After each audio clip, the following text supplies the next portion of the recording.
பாருங்கள் இது பார்த்தீங்கன்னா அக்வா மாப்பு நம்ம 25 வருஷமாக ஓனாக தேய்ச்சி நம்மளே செல் பண்ணுறோம். நம்ம வீட்டில் இந்த மாதிரி கரை கொட்டிடுச்சு டீ கொட்டினு எந்த கவலையும் பட தேவையில்லை.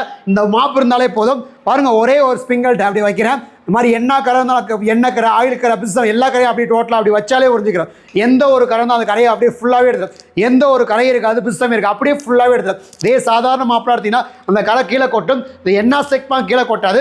பாருங்கள் இந்த ரிலீஸ் பண்ண அந்த கரைலாம் அப்படியே ஃபுல்லாக பக்கெட்டில் போயிடும்.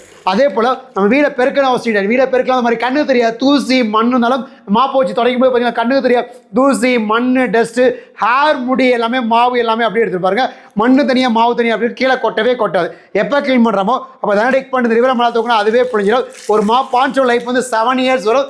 5 இயர்ஸ் உங்களுக்கு கேண்ட் வரும். இல்லை எவ்வளோ ஹைட்டை கூட்டிக்கலாம் குறைச்சிக்கலாம். இந்த மாதிரி செவரு கதவு வால் டைல்ஸு கிச்சனில் கபோர்டு இருக்குது சீலிங் பண்ணலாம் யூஸ் பண்ணிக்கலாம். ஒரு பாஞ்சோ லைஃப் வந்து 7 இயர்ஸ் வரும். 5 இயர்ஸ் கேண்டு. இது ஸ்டெயின்லெஸ் ஸ்டீல் பைப் உடையாது நிலையாது துருப்பிடிக்காது. இதோடைய காஸ்ட் பார்த்தீங்கன்னா 990 வரும். இப்போ 200 டிஸ்கவுண்ட் போக 799 கொடுக்கும். 5 இயர்ஸ் உங்களுக்கு வாடகை. அதுபோக ஒரு மாப்போட ஸ்பாஞ்ச் ஒன்று ஃப்ரீயாக தரும்.